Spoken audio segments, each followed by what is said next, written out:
Good morning, students. Good morning. How are you all? I hope you are all fine and doing your work in the home. This video is for the 5th class English subject and chapter 1 We shall overcome. Please अपनी अपनी books खोल दीजिए and हम लोग ये English chapter पढ़ेंगे. Class 5th के लिए है और मैं जैसे जैसे पढ़ती जाऊँ आप पीछे पीछे उसके साथ रिपीट करते जाएंगे ताकि आपको भी आपकी जो प्रोनंसिएशन है, जो रीडिंग स्किल्स हैं वो और भी अच्छे से डेवलप हो सके. ओके. चैप्टर का नाम है we shall overcome. Recite the given lines together with your teacher. इधर बोल रहा है कि जो ये नीचे लाइंस लिखी हुई है आप भी टीचर के साथ साथ बोलें. तो मैं भी बोल रही हूँ, आप मेरे पीछे पीछे बोलिएगा. हम होंगे कामयाब, हम होंगे कामयाब, हम होंगे कामयाब एक दिन. हो मन में है विश्वास, पूरा है विश्वास, हम होंगे कामयाब एक दिन. क्वेश्चन बोल रहा है Isn't it an inspiring song, children? क्या ये एक इंस्पायरिंग सॉन्ग है? Yes, this is indeed an inspiring song. Naturally ये बहुत ही हमको सॉन्ग ज़्यादा इंस्पायर करता है. सेकेंड क्वेश्चन बोल रहा है Do you know it was translated into Hindi from English by renowned poet Girija Kumar Mathur. क्या आप जानते हैं कि इस पोएम को, जो ये पोएम है, ये जो लिरिक्स है, पेट्रियोटिक सॉन्ग है, इसको हिंदी से इंग्लिश में कन्वर्ट किया गया और वो किसने किया था? तो वो गिरिजा कुमार माथुर ने किया था. ओके. अभी मैं पढ़ना स्टार्ट कर रही हूँ, आप लोग भी साथ साथ में पीछे पढ़ते जाएं. मेरे साथ साथ रिपीट कीजिएगा. We shall overcome, we shall overcome, we shall overcome someday. Oh, deep in my heart, I do believe that we shall overcome someday. देखो इसमें पोएट क्या बोल रहा है. The poet says that he has no doubt about the success. A day will come when we will succeed in getting over all our problems. देखो इस poem में ये जो लिरिक्स लिखी गई है उसका कुछ मतलब है और उस मतलब का इसमें एक्सप्लेन किया गया है. जो स्टैंज़ा मैंने गा के सुनाया उस स्टैंज़ा का मतलब ये है कि जो पोएट है, जो लेखक है, वो ये बोल रहा है कि उसको कोई डाउट नहीं है कि कभी सक्सेस मिलेगी भी या नहीं. वो जानता है कि एक दिन ज़रूर उसको कामयाबी मिलेगी, सक्सेस, कामयाबी एज ए सक्सेस मिलेगी.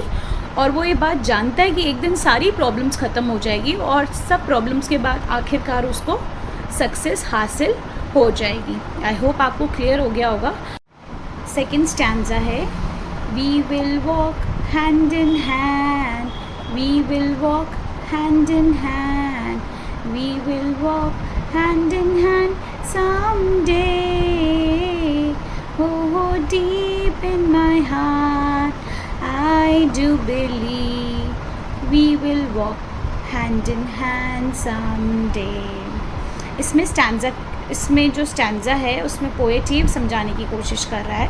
The poet says that he has firm believe that a day will come when the differences of the thoughts will end and all the people of the world would move together with love. देखो इसमें जो लेखक है वो ये बोलता है कि एक दिन ऐसा समय ज़रूर आएगा, उसको एक पूरा फर्म बिलीफ है, मतलब उसको पक्का विश्वास है कि एक दिन ऐसा ज़रूर आएगा जिस दिन सारे डिफरेंसेस, मतलब जो भेदभाव हैं, जो दूरियां हैं, वो हट जाएंगी. देखो थॉट्स में, लोगों में, और एक दिन ये सब ख़त्म हो जाएगा. World would be move together with love. फिर एक दिन ऐसा टाइम आएगा जब सारे लोग प्यार से एकरत भाईचारा बन कर के साथ में प्यार के साथ चलेंगे. इसमें ये क्या समझाने की कोशिश कर रहा है कि अभी देखो बहुत डिफरेंसेस हैं। ज़रूरी नहीं है कि किसी और देश में और हमारे इंडिया में भी ऐसे काफ़ी जगह हैं जहाँ पे डिफरेंस किया जाता है, या हम भी लोग हैं जो डिफरेंसेस करते हैं। देखो आज हम लोगों में भी डिफरेंस करते हैं, काला गोरा ये वो, उस तरह से हम डिफरेंसेस करते हैं। तो एक दिन ऐसा टाइम ज़रूर आएगा जब पोएट बोल रहा है कि उस दिन लोगों को समझ में आ जाएगा कि कोई किसी से कम नहीं है, सब बराबर हैं, और जो बराबर हैं तो वो प्यार से और एक साथ सब चलेंगे। आई होप आपको स्टैंजा क्लियर हो गया होगा। थर्ड स्टैंजा आगे पढ़ते हैं। We are not afraid, we are not afraid, we are not afraid today, oh deep in my heart I do believe that we are not afraid today. इसमें poet बोलता है, the poet says that the time has come when we have no fear of anything, we have attended the states of fearless.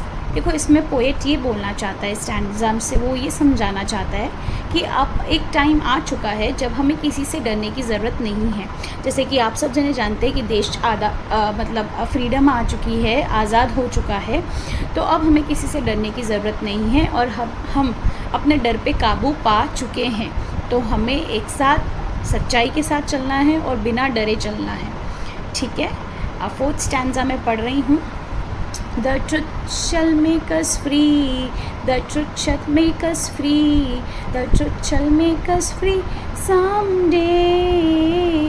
Oh, deep in my heart, I do believe that truth shall make us free someday.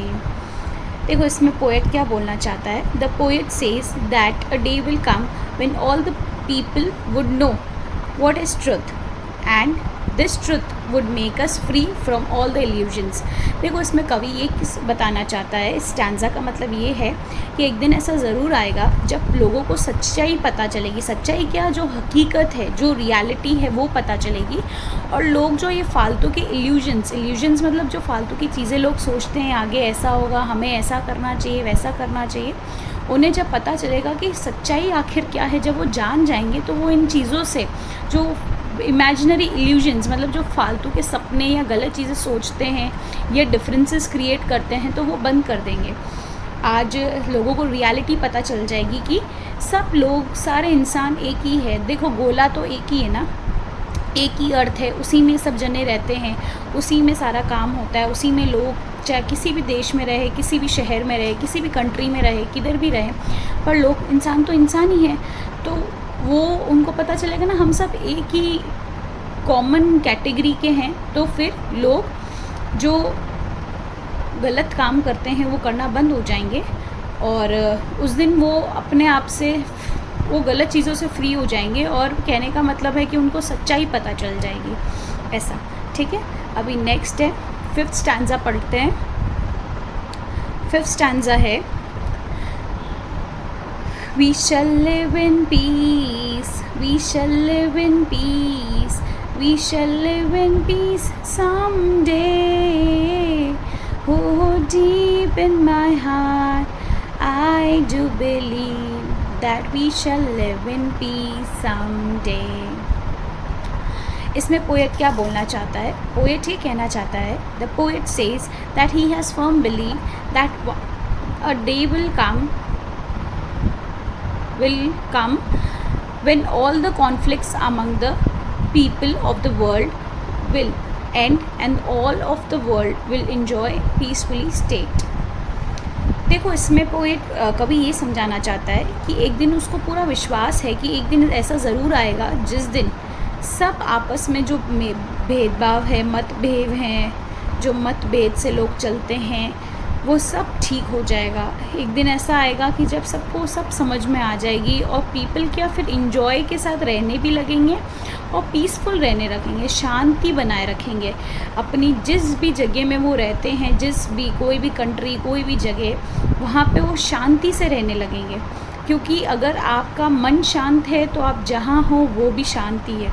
बोलते हैं ना कि अगर आपका मन ही शांत नहीं है तो आप कहीं पर भी रहो, किसी भी गंगा किनारे जाके भी रहो तो भी आपको शांति नहीं मिलने वाली।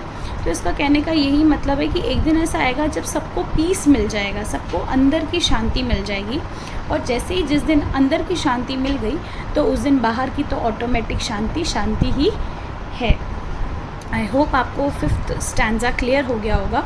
अभी बच्चों मैं आपको एक चीज़ बता देती हूँ कि ये जो चैप्टर है इसके होमवर्क्स मैं आपको यहाँ पे ही बता देती हूँ, क्योंकि इसका PDF वगैरह भेजने का इसमें ऑलरेडी आपकी बुक में आंसर्स क्वेश्चंस दिए हुए हैं।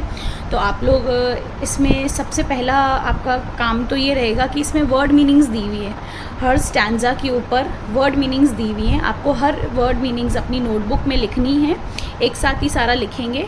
एंड सेकेंड थिंग इज़ कि आप ये जो पोएम है वो भी एक बार ज़रूर लिखेंगे, सिर्फ पोएम एक्सप्लेनेशन नहीं लिखना है, ठीक है। वो एक पोएम आप अपनी नोटबुक में लिखेंगे। थर्ड आपको ये दिख रहा होगा यहाँ पे क्वेश्चन आंसर्स, ये मैंने आपके लिए सर्कल कर दिया है, आपको दिख रहा होगा ये क्वेश्चन आंसर्स हैं। ये क्वेश्चन आंसर्स भी आपको नोटबुक में लिखने हैं। एंड आपको उसके बाद ये जो आपकी एक्टिविटीज़ दी हुई हैं आपको दिख रहा होगा,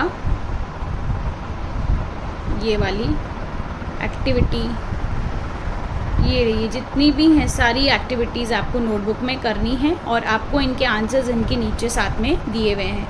आई होप आपको क्लियर हो गया होगा नोटबुक में क्या क्या काम करना है।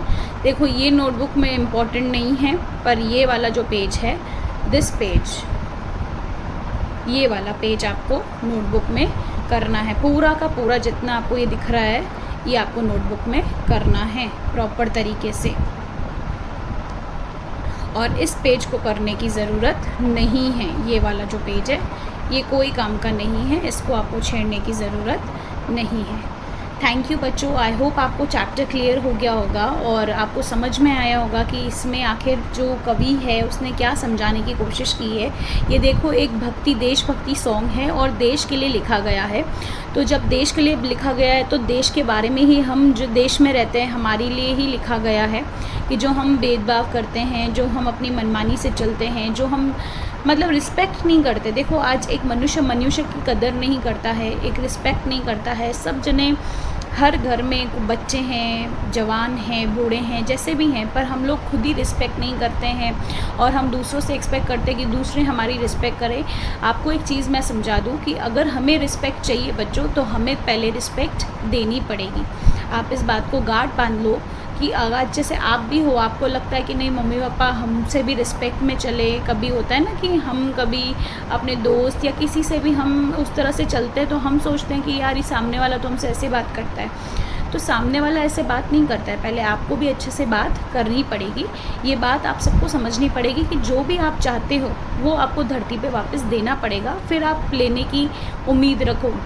उम्मीद रखने की ज़रूरत ही नहीं है, क्योंकि नेचुरली अगर आप करेंगे तो सामने से भी आपको वही रिटर्न मिलेगा। अगर आप एटीट्यूड से चलेंगे, आप गलत काम करेंगे किसी के साथ भी, तो आपको भी रिटर्न में वही मिलेगा। तो आई होप सबको चैप्टर क्लियर हो गया होगा। आप प्लीज़ ये चैप्टर पढ़िएगा, उसको वापस समझिएगा और वीडियो को कम से कम 2 से 3 से 4 से 5 बार देखें और उसको रिपीट करने की कोशिश करें। जो मैम पढ़ रही हैं उसको प्रोनाउंस करने की, जैसी मैम बोलती है वैसे आप भी घर पे बैठ के सुनते सुनते उसको बोलने की कोशिश करो जो भी वीडियोज़ आ रही हैं, क्योंकि आपकी ऐसा नहीं होना चाहिए कि आपकी जो इंग्लिश है वो इम्प्रूविंग वीक हो जाए, पढ़ने का स्किल नीचे गिरता जाए। आपको घर बैठ के भी अच्छी से अच्छी पढ़ाई, आपको रीडिंग आनी चाहिए, आपको पढ़ने आना चाहिए। तो आई होप आपको रीडिंग आ जाएगी। आप अगर अच्छे से मन लगा के अपने ईयरफोन्स डाल करके कान में बैठो और साथ साथ में जो मैडम पढ़ती जा रही है आप भी बोलते जाओ बोलते जाओ बोलते जाओ, अपनी किताब नीचे रखो, तो आपको बहुत ही अच्छे से सब कुछ समझ में आ जाएगा। थैंक यू बच्चों।